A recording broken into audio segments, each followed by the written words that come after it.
Hello, and welcome to the Untitled Gen X podcast. A podcast hosted by two childhood best friends dedicated to the pop culture that raised us.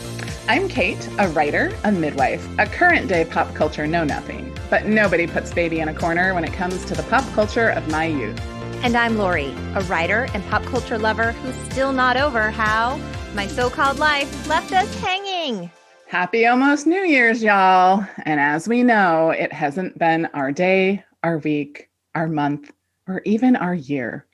And since we can't ring in the new year with friends in real life, we figured our TV friends, Monica, Chandler, Rachel, Ross, Joey, and Phoebe were the next best thing. Yes, we're talking about my comfort show, Friends, specifically season 5, episode 11, the one with all the resolutions. Hey, Kate. Hey, Lori. How are you? I'm well. How are you?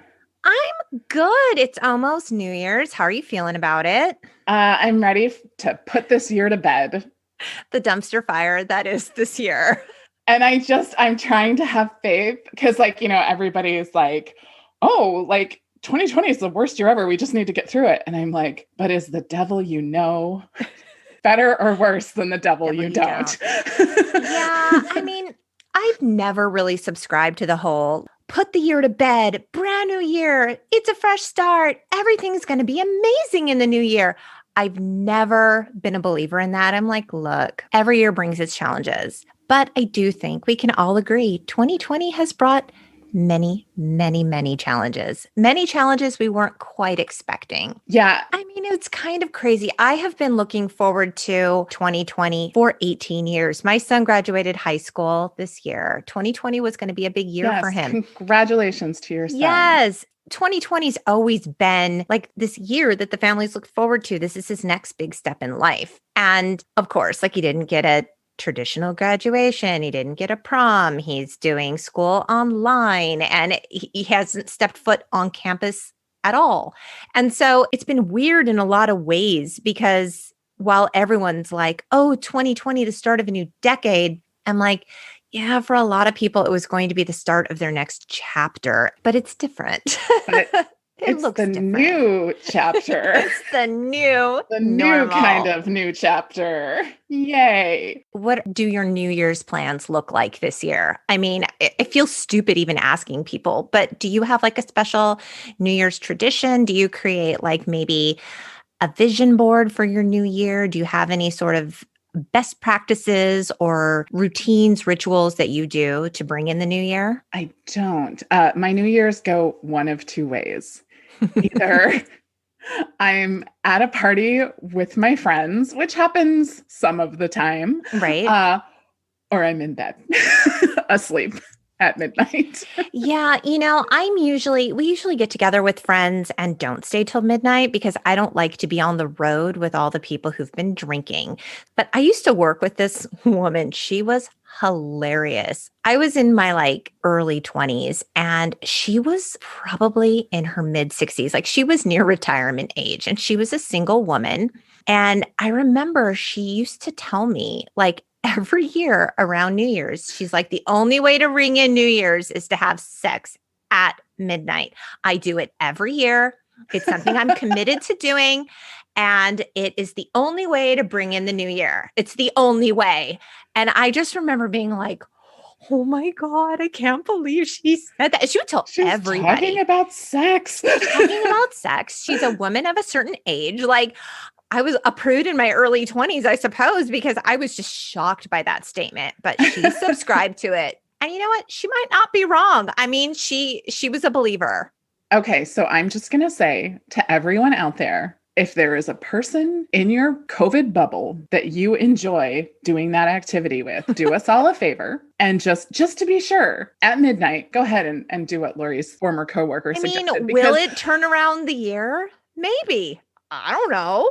I don't have anyone in my COVID bubble, so I can't help with this one. And this is not the time to be adding people to your COVID bubble. No. No kissing on New Year's this time if they're not in your COVID bubble. Don't start now. No. Please. But if they pre-exist in if they've been pre-approved for your COVID bubble. Pre-approved. then, it couldn't hurt and it might be fun. I mean, I guess hopefully it doesn't hurt. Right? Oh God. I mean, if it does hurt, please stop. You're the midwife. You can give the advice. Having lubricant on hand is never a bad idea. Oh, but yes, if wow. it does hurt, please stop. And the podcast took a turn. Sorry. This happens when I'm in conversations. It's me. It's my fault. It's all that work and sex education. It's okay. Yeah. I mean, that's what I do.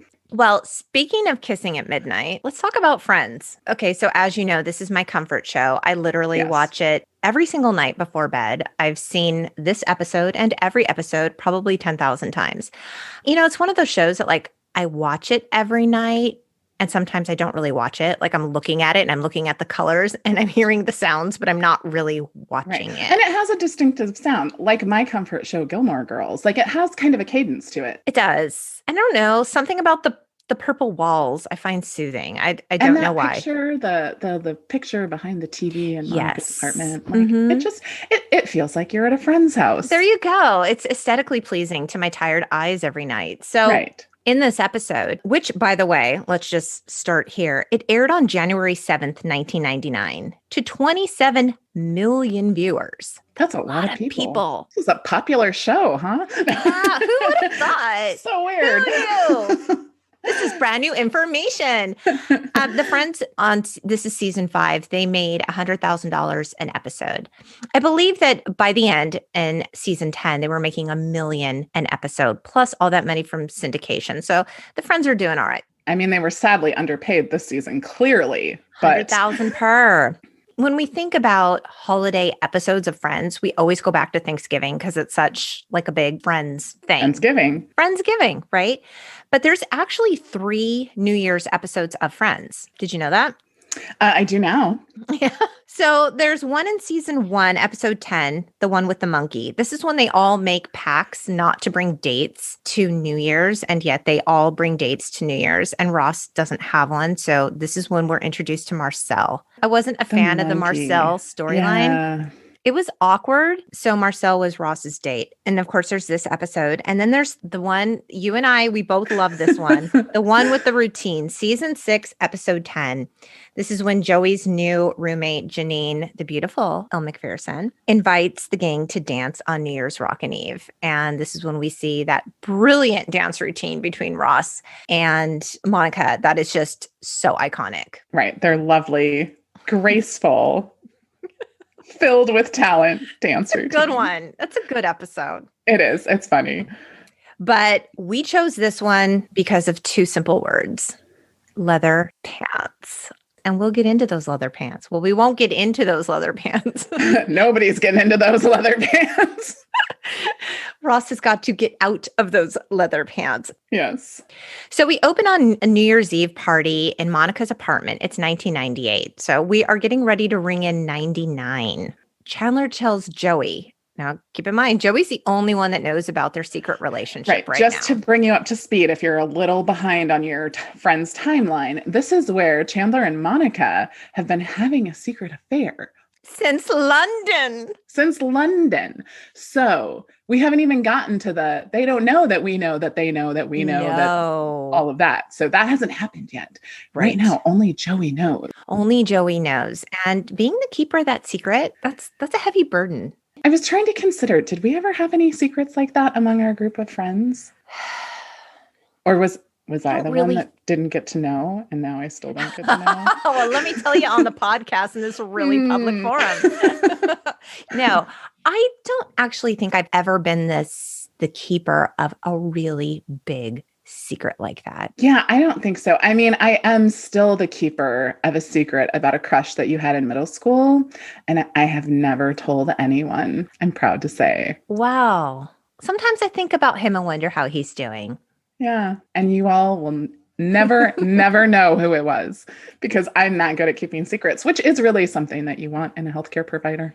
Well, I'm actually great at keeping secrets for no other reason than the fact that I have a terrible memory. Like, someone will tell me something and be like, don't tell anyone. I'm like, that's cool. I already forgot. Like, legit. You're like, what was that secret you told me? I don't remember. So it's good. So Chandler tells Joey, look, I want to kiss Monica at midnight, but I can't because nobody knows. And Joey, who was really, did you notice? He was wearing, by late 90s standards, I mean, this sweater that he was wearing, it was so Cosby. Was it the one with the boxes on the front, or is that later? That's later in the episode. This had like Okay. weird squiggly lines on it. It didn't look like something Joey would wear. Interesting wardrobe choice. Yeah. So Joey tells Chandler, you know what? I got you. Like, basically, I'm a good wingman. I'm going to figure this out for you. So Joey goes to Ross and he's like, who are you kissing at midnight? Because you can't kiss your sister. And Ross is like, who's kissing my sister? And Joey's like, Chandler. And Ross is like, oh, man. Joey's like, my best friend's kissing my sister? Right. And Joey's like, who do you want kissing Monica? Me or Chandler? And Right. Ross is like, good point. Good point. Yeah. Okay. Good point. Yeah. I think Joey is a better kisser than Chandler. I would imagine so. He's had a lot more experience. So Ross chooses Phoebe. Fine. Joey goes to Rachel and he's like, I'm going to kiss you at midnight. And she's like, why? And he's like, well, you can't kiss Ross because of the history. And like, who do you want to kiss, me or Chandler? Good point. Good point. Yeah. And she's like, yeah, okay. Okay, true. Yeah. So it's finally midnight. We ring in 99. Monica and Chandler get their kiss. And once the party is over and everyone's gone, Ross says, I'm going to go out on a limb and say no divorces in 99. Woohoo! To which Rachel has to remind him that his pending divorce to Emily, is that what it is? Yes. Yeah, because Emily. he said Rachel's name during the ceremony. So that's still pending. So then he's like, only one divorce in 99. Which, as it turns out, this actually isn't his only divorce in 99, because later Ross and Rachel drunk Mary in Vegas and have to get divorced that same year. So he is the king of divorces. Divorces are Ross's thing. That's what he does. He is the guy that likes to get married and divorced. So two divorces in 99. Woo! Did you notice that Ross made like multiple resolutions? Like he didn't name them all as resolutions, but first he was like, only one divorce in 99. Yes. Okay. So that's one. And then he says, I'm going to be happy this year. That's two. Yep. And then he says, every day I'm going to do one thing I've never done before. That is my New Year's resolution. So actually, Ross, you've had 3 resolutions. Right. You've made that's a lot. 3. Yeah. Like I can't even manage one. Have you ever made a resolution and actually like saw it through for the duration of an entire year? That's so funny. No, I have there was a time in my youth when I perhaps was less jaded than I am now, where I would be like, yes, I'm going to start working out. And me and all of the other million people who descend upon the gym January 1st would be there. Right. And then at a certain point in my life, I scrapped the resolutions, but there was a time in my life where I did go to the gym pretty regularly. And then I would just dread New Year's because I was like, oh, now, because I would swim at the gym and I was like, now the pool is going to be so crowded for 3 weeks and then it's going to be fine. But I would like to be able to continue my training program during those 3 weeks and it's going to be really challenging. These are the Johnny-come-latelys. Yeah, I don't think that I've ever made a distinct resolution. I have done things strangely, like in January. Maybe it's that whole new year, new mindset. I want to start a healthy habit. I have done that, but I don't like to call it a resolution. I feel like that's too much pressure. It just jinxes it. It does. A couple years ago, I decided I was going to start walking and I started doing that in January and I have kept on with it for a couple of years now. You have. Yeah. I'm a serious walker. She is. She's a serious walker. She has a coyote whistle. Yeah. And I have a coyote whistle. I had a situation once where I was surrounded by 3 coyotes and I was alone and it was really, really terrifying. But it's something that I've been able to keep up with, but I didn't say this is the thing I'm going to do this year. It just kind of worked out that way. It just happened. It just happened. And, interestingly, I also don't have a ritual that I do, which I'm all about that sort of thing, about marking time with some sort of I feel like it would have like some sort of lunar significance for you. Like you're I very spiritual in know. that way. And I feel like the new year with the moon. Right. But it's not always, right? Because like our calendar isn't on a lunar calendar. Okay. So it's not always like a new moon or a full moon at, Okay. and yeah. So I really don't. And you know what? Maybe better that way. I mean, I feel like if we put too much pressure on the end of 2020 specifically, we're just bound to be disappointed in 2021. Right. Nobody pressure 2021. We need 2021 to feel as relaxed as possible. It's very important. Treat it with kid gloves. I do think we might scare 2021. Right. Don't scare it. Don't be like, oh, we're so glad you're here. Don't come on too strong. Just be like, oh, hey, 2021. Cool. I'm breezy. I'm breezy. Yeah. Just be like, did you want to come to this New Year's party? Sure. Because like you could totally come. No pressure. No pressure. Like, come, don't come. It's really fine. all the same to us. Plenty of food. It's cool. Like, come, don't come. We hope you do come, but like we'd love to see you. We'd love to. We miss you. We've been waiting. We've been waiting for you, but no, I mean, like but it's fine. Much. No pressure. Just cool. Everybody be cool. Cool, man. Don't scare 2020 away. No. Yes, you just jinxed it. I don't know where I didn't. This can be edited out. Where's the wood? I'm serious. Okay. Are we cool? Wood. It's real wood. It's real wood. We're totally cool. Please, y'all, don't scare 2021 away. Yeah, 2020 can like hit the road, Jack. Okay, so moving on. Moving on. So Phoebe has some redonkulous idea that she's going to pilot a commercial jet, whatever. That's her resolution. Yeah, it's Phoebe. Chandler makes fun of her and she's like, you know what? Maybe your resolution should be that you don't make fun of your friends because Chandler does make fun of his friends. He does. Chandler's the guy who like doesn't like to be teased, but he likes to tease everybody else. He can dish it out, but he cannot take it. Guy. Ross says like, Chandler, who are you kidding? I bet you $50. Well, at first he's like, I bet you $50 you can't go a year without making fun of us. I'm like, I would not take that bet. A year is a really long time. That's not worth $50 to Chandler. But then he says, you know what? Forget that. I bet you can't go a week. Go a week. He's like, please, I got it. Joey's resolution is to learn how to play the guitar, and Phoebe offers to teach him. And Monica, I don't know, Rachel says something gossipy, and Monica says to Rachel, I think your resolution should be to gossip less. Okay, so Rachel's our gossip. Interestingly, later we go on to learn that Monica's resolution is to take more pictures of them together, but apparently, I think it might be in the DVD. Monica had actually, it's a cut scene, and Monica had actually made a resolution about being less like type A. Oh, that's a good one for her. Yeah, it is a good one for her. That would be like a resolution that I made and wouldn't be able to keep. And then like something happens, I think something spills, I don't know, something catastrophic happens and Monica freaks out because that's just who she is. That's just who I am. Type A. I wonder why, like, did they just feel like they had too many subplots going on? So they got rid of it? Maybe because the whole like take more pictures. I'm like, all right. I know. Because at first I was like, wait, what was Monica's resolution? What was it? And then I remembered, it was take more pictures. And I mean, at least at this point in the story, her and Chandler have this thing going on. I do feel like there's a lot of points in Friends where like Monica's character, you're kind of like, oh, poor Monica. I read this years ago, back when Friends was on. Like TV Guide did a poll asking people like, who's your favorite friend? And like, Monica was like rated the least likable. And that made me sad because I'm definitely most like Monica. I'm like, oh, I'm totally like Monica. Yeah, I'm a Monica. Like that episode where Ross dates the messy girl. Oh my God, I love that episode. It's so good. It's called The One with the Dirty Girl. I don't know what season it is. Oh my God, Rebecca Romaine. Yeah, and like at the end, Monica like shows up at her door with all her cleaning supplies, and I'm like, that would be me.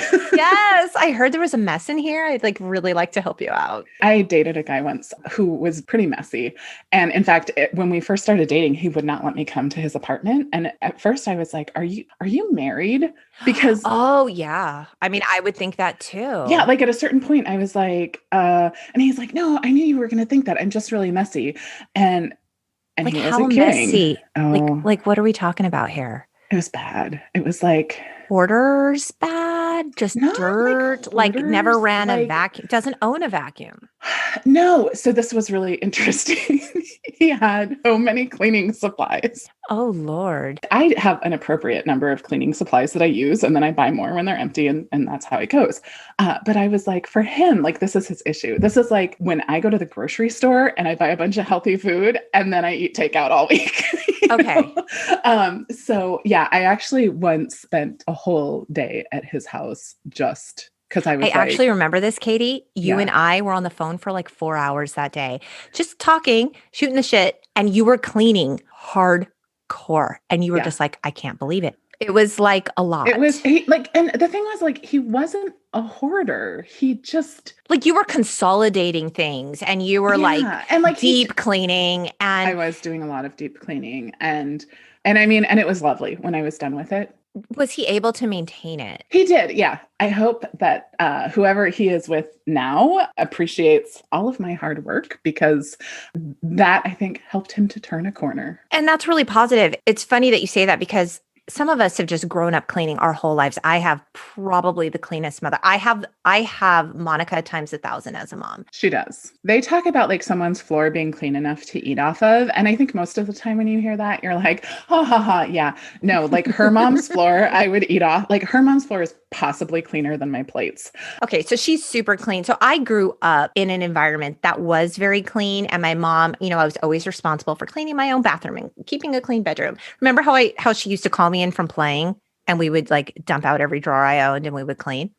Yes. Yes. And you had a lot of chores. Like I can remember like you like emptying the kitchen trash and like taking that around to the whole rest of the house to get all the other trash. We did that every day. Like we dumped trash every day. Like there were things that we did in my house. And so I grew up learning how to clean. I guess I'm using floppy finger quotes here properly. But, this is not something that people just grow up knowing. It's not instinctive. It has to be taught. And I have 2 boys. They have their own bathroom. It is the most disgusting place on the planet. Boys' bathrooms are icky. It's gross. I cleaned it for years, but then they reach a certain age where I'm like, I am so tired of cleaning this bathroom and having you guys just destroy it because you don't know the energy or, how gross it is when you don't keep a clean bathroom. So I've made them start cleaning their bathroom and they didn't know how to clean it. When I first asked them, please clean your bathroom, they both stood there. I like took out the things.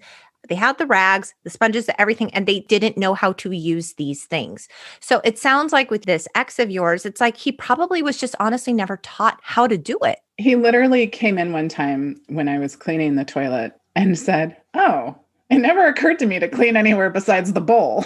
Oh, Lord. You know what? There is pee behind the toilet. I mean, I'll tell you, there's pee everywhere. There's pee everywhere. It's There's everywhere. there's pee all around the floor. You have to clean the toilet. floor. You have to clean behind the tank. Like, I don't Right. know why. You clean that whole zone. Oh, yes. That whole zone. The entire throne needs to be cleaned. Back to Friends. So now we're at Central Perk and Ross gets a pretty blonde girl's number. That's his new thing he did today. Yeah, he like got a girl's number and she wrote it down on a napkin. And Chandler reads her name, and it's Elizabeth Hornswoggle. Hornswoggle. Swoggle. And let's all remember that Chandler can't make fun of anybody or it's going to cost him $50. Right. And he's about to implode. Like the name is just more than he can handle. Right. Although I do have to say, who gives their full name to the person they're giving their phone number to that they've just met? It was safer in the 90s. I still didn't do it in the 90s. I don't know that it was safer in the 90s. I don't know. there was the internet, but it wasn't quite what it is today. When you think about it, like you used to have to give your number to people. Like now you would just give an email. Like if you met someone, you'd be like, if you didn't feel comfortable, I don't want you to have I think what number. the kids do these days is they're like, they give them like their Instagram. Yeah, this is my social handle. Yeah. Yeah. Slip into my DMs. We'll do it that way. So Phoebe begins teaching Joey how to play the guitar, but she doesn't want him to touch the guitar, like God forbid. And she says, I don't know the names of the chords, which is actually untrue because in earlier episodes, she does know the names of the chords, but that's okay. Like, we'll let it go, Phoebe. Right. But it is a funny episode because she just names them all like bear claw, old lady, turkey leg. I try to play the guitar. I'm not particularly good at it, but like you do have to put your fingers into these weird shapes to play chords. I support you, Phoebe. Yeah. And Chandler witnessing this is like, well, some might find this amusing. I find it regular. Regular. I find it regular. It's great. We have a friend that uses the phrase medium. It's like, hey, how's it going? Medium. How was it? Did you guys have a good time? It was medium. And in reality, a lot of life is medium. But we don't tend to say that. We're like, it was great or it was awful. It was medium. Medium is the equivalent of fine. Yeah, fine is it was fine. Which honestly, fine is never fine. Right. I was going to say, if you ever ask me how I'm doing and my answer is, I'm fine, you should be very concerned. So we then see Phoebe and Rachel's wearing a leather jacket. This is like heavy leather episode. And it reminded me, leather was like kind of a big deal in the later 90s. I mean, it's been a big deal in various forms, but like in the 90s, that whole like Wilson's leather era, to have like cool leather jackets in various colors. Like a nice Merlot leather or like an olive. So Phoebe and Rachel end up going back to Monica's and Monica and Rachel's, they're still living together at this point. So Joey shows Phoebe, like, I've been working on my guitar skills. Like, this is my old lady hand. And she's like, ooh, have you been practicing? And she finds out that he stopped by the guitar store. Gasp. And touched a guitar. Yes. Well, she finds out because she smells his hands and she's like, oh, strings, which, you know what? Strings do smell. Mm-hmm. They do. There's a very distinct. It's true. Your hands smell weird after you've held a guitar. So she gets mad at Joey and she's like, do you want to learn to play the guitar? Then don't touch one. So they're all there in the apartment and Ross comes in with Ben and he is wearing a blousey blouse.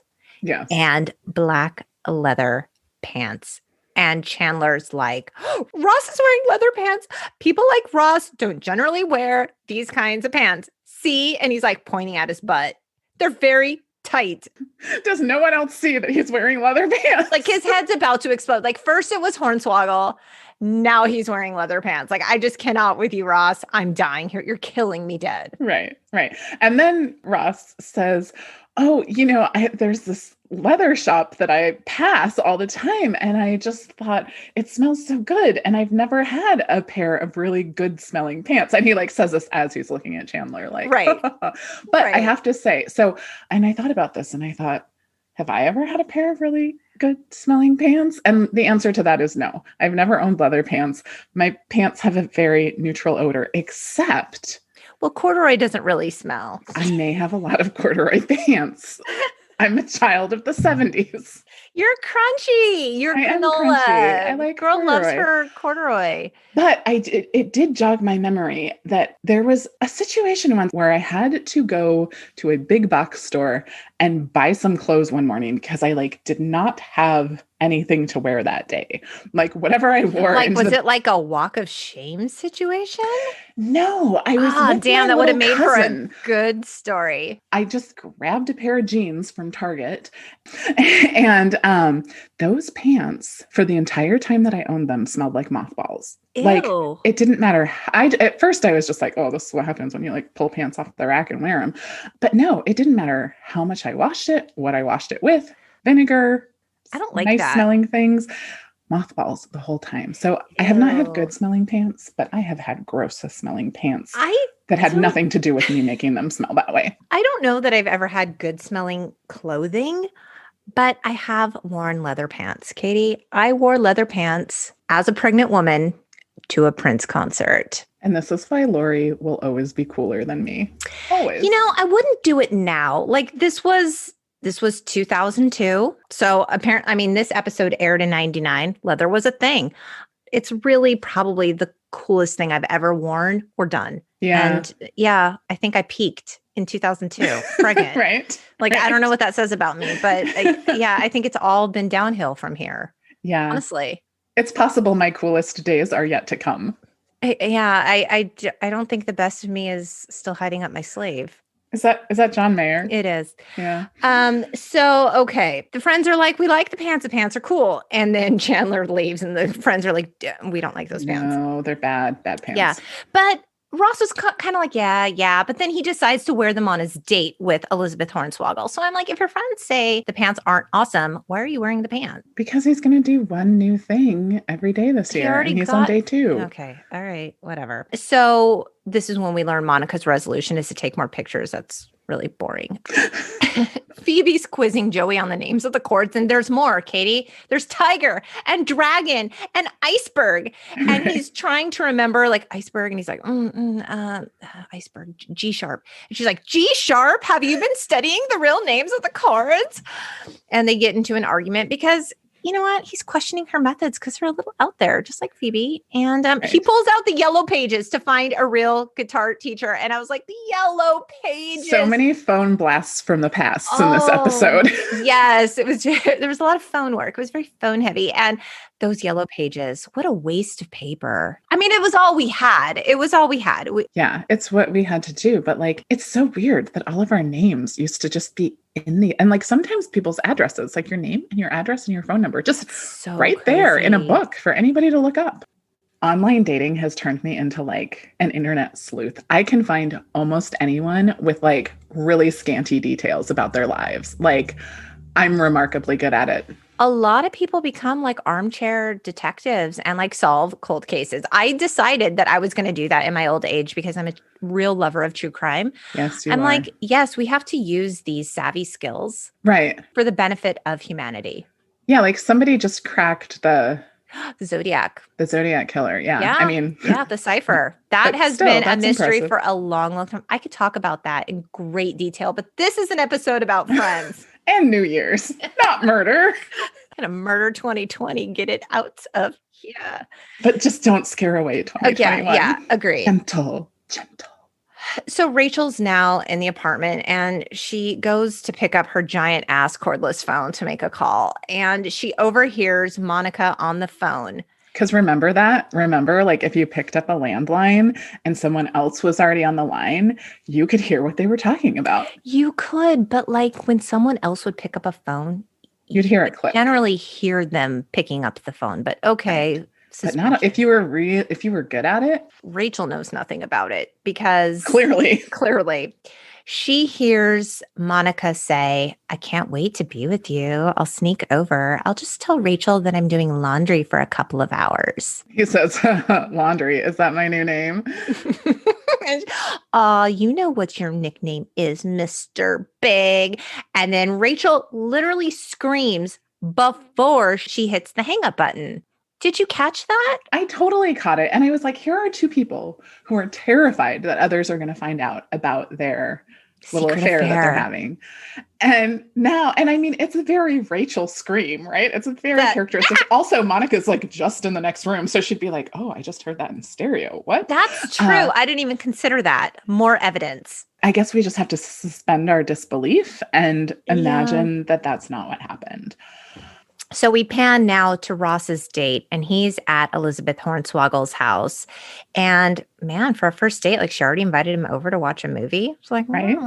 Forward. Okay, Elizabeth Hornswoggle. And they're snuggling on the couch watching a movie. And Ross is very, very hot in his leather pants. Like I have had that issue on a date where I have made a clothing choice because it looked good. Yeah. And because I'm a fall wardrobe kind of girl, my favorite time of year is fall when I can wear like a sort of cute undershirt and then like a nice cozy like cardigan sweater kind of thing over it. I enjoy that look immensely. With some boots. And sometimes I jump the gun on it a little bit because I'm like, oh, it's chilly in the morning. It'll be fine. And then I'm just miserable. But often it's like that I have a tank top on underneath and I don't really want to like have the tank top on for the rest of my date. And so I just sit there and I suffer. Like if you get into like a private space, you're like, oh, air, bring on the air. Right. And like if you've been drinking some wine, you're already feeling hot. And then he's snuggled up to her and things are getting hot and not in a sexy way. They're getting hot in a, as my husband calls it, a swamp ass sort of way. I don't know if it's like predominantly something that happens to men or it happens to lots of people. I sweat on my upper lip. This is the place where I sweat the most. That's funny because I sweat like around my hairline. So that, and then it's awful because it's like, then it looks like my hair is wet, Ew.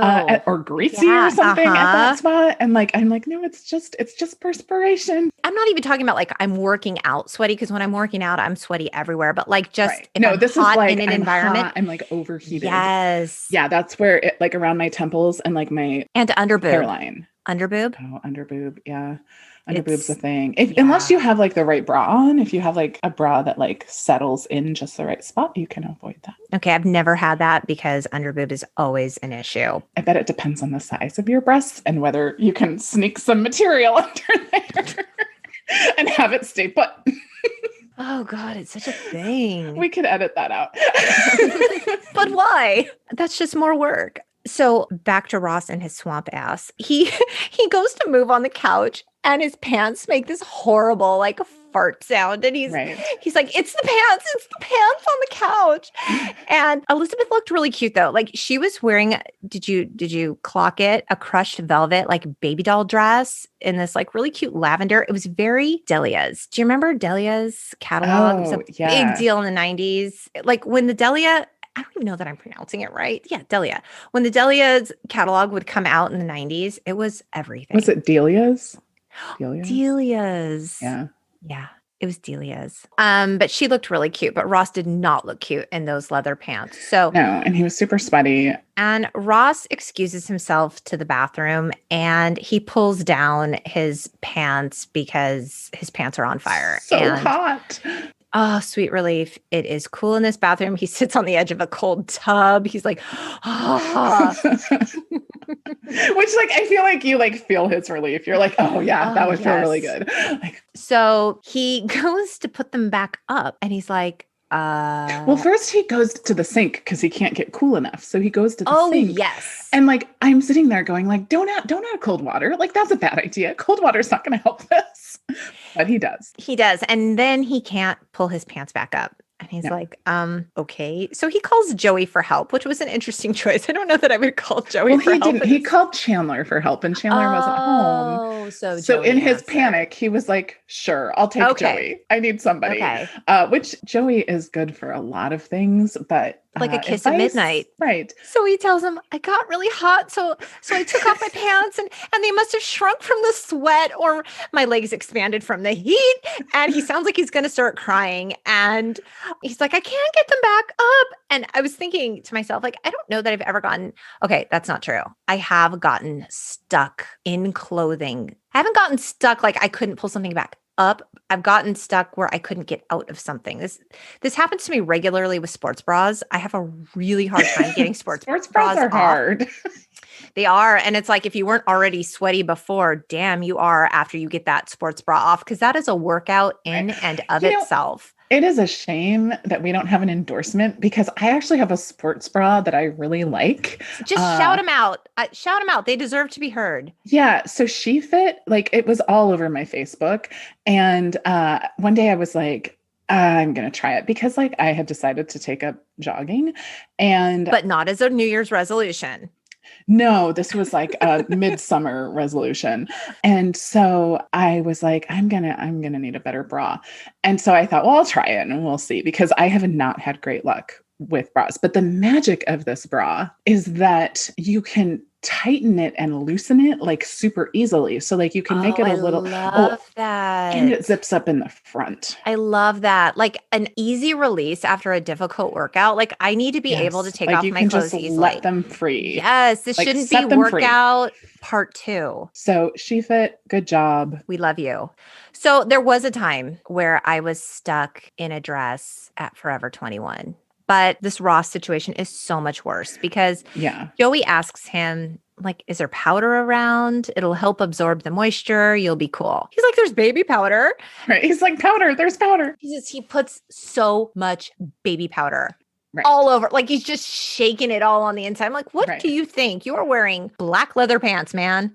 Right. And it's going to be like all over her bathroom. Yeah. Like this is not a good plan. And he tells him they're not coming on, man. You know, what's so funny though? Like as I'm watching this and he was trying to like pull his like black leather pants over his skin, all I can see is like OJ trying to like slide that glove over If his it doesn't hand. fit, you must acquit. And I was just like, oh yeah, I'm having flashbacks to that. So Joey asks if there's Vaseline because, petroleum jelly is the answer to this. And he's like, well, I see lotion. I have lotion. Will that work? Like he's so desperate. And then he puts lotion all over. But there's this funny moment where he puts it back by his bottom and he's like, ooh. And then he clocks himself in the head with the lotion, which was actually an accident. And it was so funny that they decided to leave it in the episode. Like that was not written in the script. It just happened. And he's just a mess, right? He's got like this paste of lotion and baby powder like on his forehead and his hair all over his pants. Like he's a mess. You know what? David Schwimmer is so good with the physical comedy. He's really like Ross is such a goofball, right? And like he really commits to that as an actor. He does. I love it. He's so good. All of the goofballiness. But I think we all have times where you're like panicked about something and you're trying to make it better. And like everything you do just makes it worse. And you're like, oh. Speaking of which, we have to talk about this. So this date, embarrassing situation, everything gone wrong, reminds me of a viral blog post that my dear, dear friend, Anna Lynn Thomas wrote. She's amazing. She's a writer. She's an author who has a book coming out next year. She's a podcaster. She's a humorist. She's an amazing friend and human being.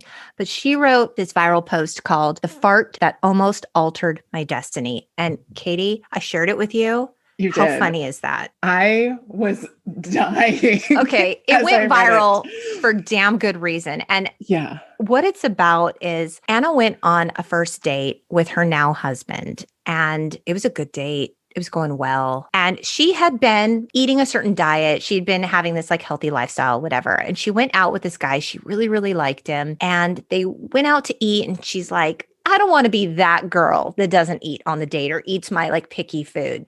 I'm going to be the cool girl, right? I'm going to eat. I'm going to drink. I'm going to be merry. It's going to be awesome. And they have this awesome time. They eat all the things. They drink all the things. They go shopping. He buys her really nice shoes. Yeah, he buys her really nice shoes. Then suddenly she starts getting some stomach pain. And she's like, oof, my stomach kind of hurts. And he's driving her home and she's dying because she has such terrible gas. And she's like trying to hold in this horrible fart. She says, quote, "My God, help me. I have a horrendous fart on deck. I'm in trouble, big trouble." And she's like, people, hear me. There was nothing I could do. As impressive as I am with sphincter control, this was out of my hand. Slowly, it eked out. The more I tried to stop it, the more it forced its way through the door. Okay, wait. I'm sorry. She's like, however, to my pleasant surprise, there was no sound. I sat silently, sweat accumulating above my upper lip. Just like me, she's a lip sweater. Okay. And if only sound was all you had to worry about. Right. Like, she's like, okay, I'm cool. This is okay. She's like, okay, maybe I got away with it. Maybe I'm home free. Then it hit me, Katie. Then it hit me. Not an idea. A cloud. A horrific fart cloud. Not in a, am I smelling something sort of way? More like in a, is someone dead and rotting in your trunk? And am I in hell sort of way? You guys, we will link this post in the show notes. It's so worth your time. It went super viral. It's been shared a billion times for very good reason. You've got to check it out. What comes after this? I was dying. Okay. It gets worse from here. It doesn't get better from here, you guys. No, it gets worse. So much worse. And shout out to Anna's husband for saying, this girl embarrassed herself so much on this date, and I love her all the more for it. And we are now married and have 2 beautiful kids. And check her out, Anna Lynn Thomas. This, as a single girl, this has become the new standard by which I will judge all men that I date. If I did that to you on our first date, would you react like her husband did? And if you wouldn't, bye-bye, we're done. Nice. So let's see what happens next. So she says to Ross, hey, my favorite part is coming up. who doesn't pause the movie when the person you're watching it good with call. on your Didn't even first catch date that. gets up to go to the bathroom? Because like at one point she like knocks and she's like, I feel like it's starting to get weird. Like you're starting to freak me out. This is when Ross is like, I give up. Like there's no answer to this. So he finally comes out of the bathroom holding his leather pants and like a lotion powder pasted ball. He's just holding it. He's just wearing underwear. And he goes, I had a problem. Phoebe and Joey are at Central Perk, and Joey apologizes to Phoebe for telling her her teaching method was stupid. We go back to Monica and Rachel's, and everyone is in there. Ross walks in a shirt and underwear. And I'm thinking to myself, why didn't he go home to change first? Like, doesn't he live like across the street? They go over to Ross's all the time to like, I'm going to grab a whatever. I got to do the thing. Isn't that later that he lives across the street? Oh, is it? Yeah, he moves living into right like now? Naked Guy's apartment eventually. Is that later?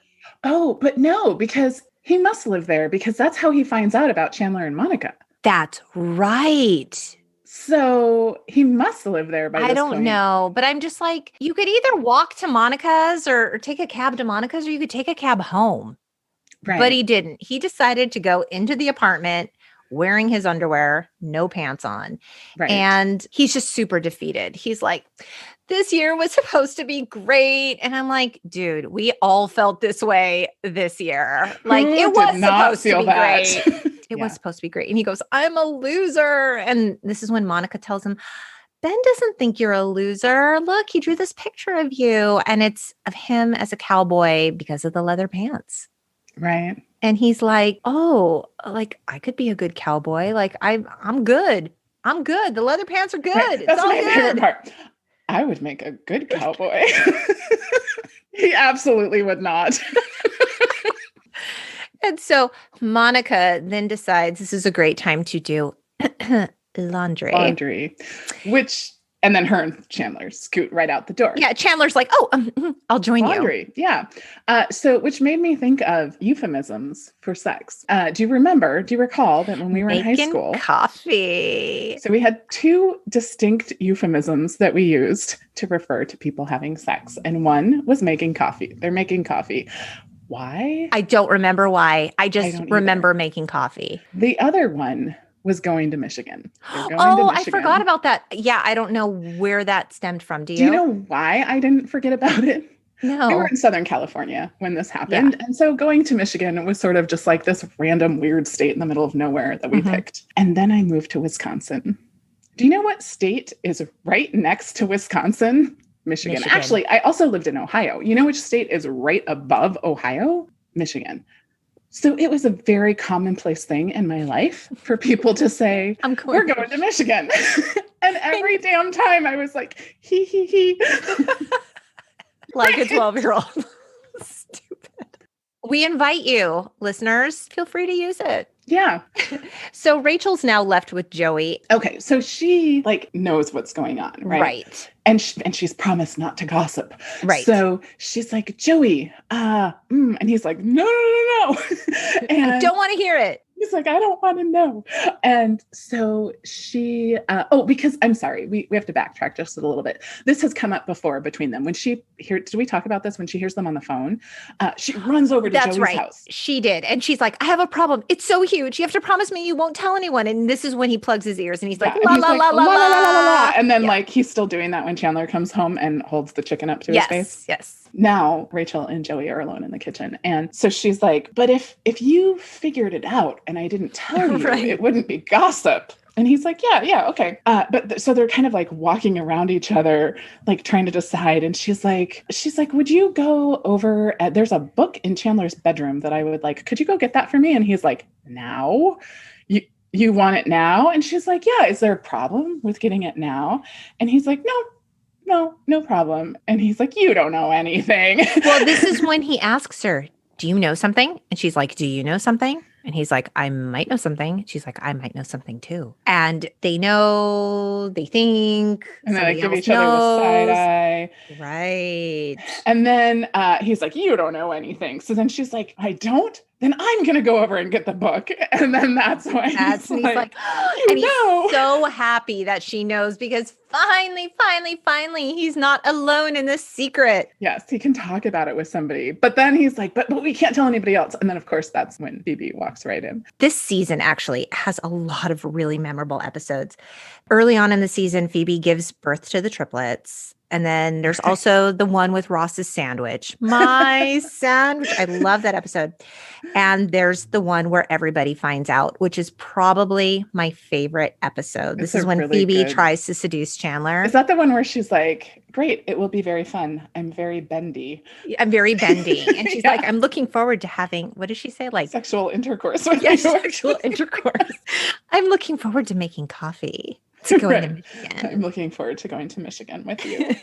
So all in all, it was an awesome episode. And it was a new year that begins like so many do, kind of with a cluster. We have left out a final plot line, which is that all this time, Chandler has been holding back every joke that he wanted to make. This is true. This is on the end credits. Yes. Yeah. At the end credits, he comes in, he gives $50 to Ross, and he just like lays into everybody with everything he wanted to say. One of them is, Hornswoggle? Are you dating a character from Fraggle Rock? Which is just like so great. So good. Yeah. So I just had to throw that in there that he finally cracked. This really is an enjoyable episode. Like when we started talking about which New Year's episode we were going to do, I was like, we have to do the one with the routine. Oh my gosh. But honestly, like this one is so funny. And I had remembered so many parts of this episode. I just didn't remember that it had anything to do with New Year's, which is kind of funny.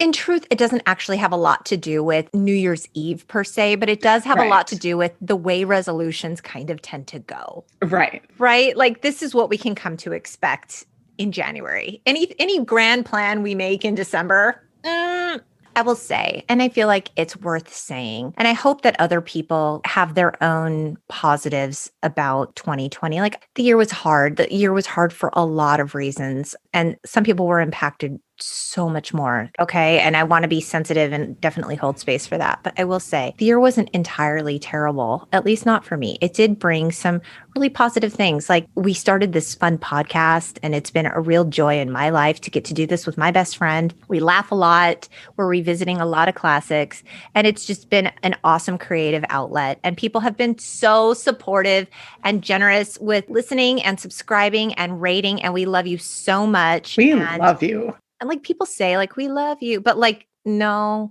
like we love you in a weird way. We do, like in a slightly uncomfortable, slightly inappropriate way. No, like it's been really like the support that we have gotten from people has been incredible. And we appreciate that. And 2020 brought it. Well, and I was just thinking, you know, me who likes to have rituals around everything, like perhaps this year, this New Year's Eve, where we have to maybe be a little bit more subdued and, you know, we're not going to be surrounded by as many people. And, you know, we want to gently welcome 2021. Right. Perhaps a nice tradition to start. And I would invite you to carry this through to all of your New Year's, even the ones that are more exciting than this one. Maybe sit down and instead of thinking about all the ways that this year has been a dumpster fire, think about the good things that it's brought you. And I hope that even if this year has just felt like the worst, most awful thing to come into your life and you have lost people you loved and you have had job loss, financial challenges, sick family members. There's so many things. Mm-hmm. But I hope that somewhere in there has been even just the tiniest kernel of something that felt like a good moment, and to look for that good moment and to carry the energy of that good moment into 2021 instead of all of the other things. Yeah. But I hope that for all of us, there was some good in there. I know, in fairness, there have been many good things that have happened to me in this year, and I'm grateful for them. And I am grateful to have a friend like Lori to have a good time with. Look at how emotional we're being. And I'm really grateful for this podcast. It's been so much fun, and it's been so much fun to share with people and to know that it has brought people some enjoyment in a bit of a dreary year. Yeah, and I would love to tell you guys, like, oh my God, we have so much planned for 2021. And like we do, we have like a nice, tidy Google spreadsheet. My type anus. Yeah, I did. I said type anus. Type A-ness. My type anus. True story. My brother has a shirt that says Does anal retentive have a hyphen? I think it does. The editor in me says it does. There's the type A person. So I'd love to be able to like give you guys a sneak peek about what we're looking forward to in 2021. I can't do that. I can't overpromise. So all I'm going to tell you is the spreadsheet is a really good one. I'm not exactly sure where we're going from here, but it's going to be super fun. And we hope that you continue to listen and support us and reach out on social media. We are very, very active on social and we love engagement with you guys. We love talking to you guys. If you have suggestions for show ideas, we're here for them. And we love you, love you, love you. We love you 100. We love you very, very much. And we wish you a very happy new year and a very happy 2021. But please, gently welcome it in. Ever so softly. And no kissing people outside of your bubble. I'm sorry. I just can't stop being a nurse. But you can have sex at midnight. Please do. If that will help us, please. Take one for the What team. if it was the answer? Right. Like forget how many people we need vaccinated. How many people have to have sex at the stroke of midnight? You're a midwife. You might be super busy come October because pregnancy is 10 months, people. I don't care what they say. It's 40 weeks. No, this is a thing. I believe that it's September 16th or 17th is like the most common birthday because I have a little technical here because 38 weeks prior to that is Christmas. And you're like, a son with weeks. A mid-September birthday. So we know what you were doing. And because 40 weeks is how long a pregnancy lasts, but that is counting 2 weeks where you really weren't pregnant. Like that's not when the pregnancy happened. Yes. So 38 weeks from Christmas is mid-September.